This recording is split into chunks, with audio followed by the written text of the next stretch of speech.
আমি বলতে চাই, এদেশের ছাত্র সমাজকে ভীমরুলের ভয় দেখাবেন না চৌধুরী সাহেব। সালমান শাহ হত্যায় জড়িয়ে অপপ্রচারে মুখ খুললেন শাবনূর। বিস্তারিত দেখুন ডিপি বাংলা নিউজের ডেস্ক রিপোর্টে। চিত্রনায়ক সালমান শাহ হত্যা মামলায় নাম জড়িয়ে বিভ্রান্তিকর ও ভ্রান্ত তথ্য প্রচারে ক্ষোভ প্রকাশ করেছেন শাবনূর। সালমানের সবচেয়ে বেশি সিনেমার নায়িকা ছিলেন শাবনূর। সালমানের ক্যারিয়ারে সবচেয়ে সফল নায়িকাও তিনি।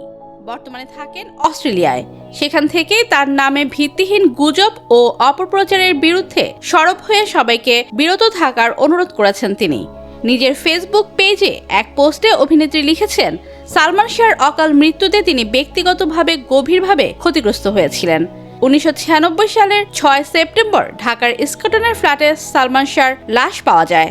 প্রায় 29 বছর পর এই ঘটনায় আদালতের নির্দেশে সম্প্রতি একটি হত্যা মামলা করা হয়েছে। অভিনেত্রী শাবনূর এখন অস্ট্রেলিয়ার সিডনিতে। সেখানে থেকে সংবাদ মাধ্যমের বরাতে অভিনেত্রী জেনেছেন, সালমান শাহর মৃত্যুর ঘটনায় আদালতের নির্দেশে 21 অক্টোবর রমনা থানায় একটি হত্যা মামলা করা হয়েছে। এরপর থেকে আসামি না হলেও আলোচনায় উঠে এসেছে শাবনূরের নাম। সালমানের সঙ্গে তার অনৈতিক সম্পর্ক নিয়ে অনেক মুখরোচক কথা ছড়ানো হচ্ছে সোশ্যাল মিডিয়ায়। অনেকে সালমান হত্যার সঙ্গে নায়িকাকে জড়িয়েও নানা কথা লিখছেন। এসব নিয়েই ক্ষোভ ঝেড়েছেন তিনি। ফেসবুক পোস্টে শাবনূর বলেন, অনেকেই তার কাছে এই বিষয়ে মন্তব্য জানতে চাইলেও মামলাটি বিচারাধীন থাকায় শুরুতে তিনি কথা বলতে চাননি। তবে দুঃখজনকভাবে কিছু ব্যক্তি অসৎ উদ্দেশ্যে এই মামলার সঙ্গে তার নাম জড়িয়ে বিভ্রান্তিকর তথ্য ও ভ্রান্ত প্রচার ছড়াচ্ছেন।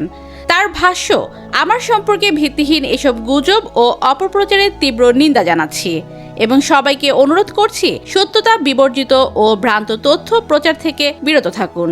সালমানের ক্যারিয়ারে সবচেয়ে সফল নায়িকা শাবনূর প্রয়াত সালমান শাহকে অত্যন্ত প্রিয় সহ অভিনেতা হিসেবে উল্লেখ করে শাবনূর বলেছেন, আমরা একসঙ্গে প্রায় 14টি চলচ্চিত্রে কাজ করেছি।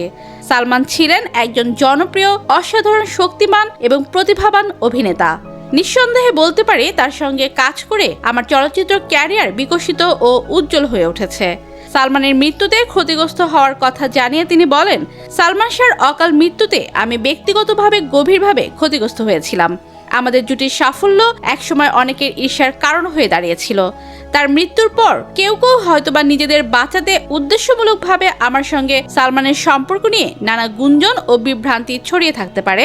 আমাদের নিয়ে অনেক জল ঘোলা হয়েছে, যা আমাকে মানসিকভাবে ভীষণভাবে আঘাত করেছে। তবে আজও আমি স্পষ্ট করে বলতে চাই, সালমান শাহ কিভাবে মারা গেছে তা আমি সত্যি জানি না। আমি শুধু তার মৃত্যুর সঠিক তদন্ত ও ন্যায় বিচার প্রত্যাশা করি। যেই দোষী হোক না কেন, তাকে যেন আইনের আওতায় এনে যথাযথ শাস্তি দেয়া হয়, এটাই আমার একান্ত দাবি ও প্রত্যাশা। সালমান শাহর মৃত্যুর সঠিক তদন্ত ও ন্যায় বিচার প্রত্যাশা করেন শাবনূর। সন্তান হারানোর বেদনার কথা স্মরণ করে তিনি সালমান শাহর মা নীলা চৌধুরী এবং তার পরিবারের প্রতি আন্তরিক সহমর্মিতা জানিয়েছেন। এদিকে গত সোমবার দিবাগত মধ্যরাতে সালমান শাহর মা নীলা চৌধুরীর পক্ষে তার ভাই মোহাম্মদ আলমগীর কুমকুম মামলাটি দায়ের করেন। এ মামলার আসামিরা হলেন সামিরা হক, সামিরার মা লতিফা হক লুসি, ব্যবসায়ী আজিজ মোহাম্মদ ভাই, ডন, ডেভিড, জাভেদ, ফারুক, রুবি, আব্দুল সাত্তার, সাজু, রেজবি আহমেদ ওরফে ফরহাদ প্রমুখ।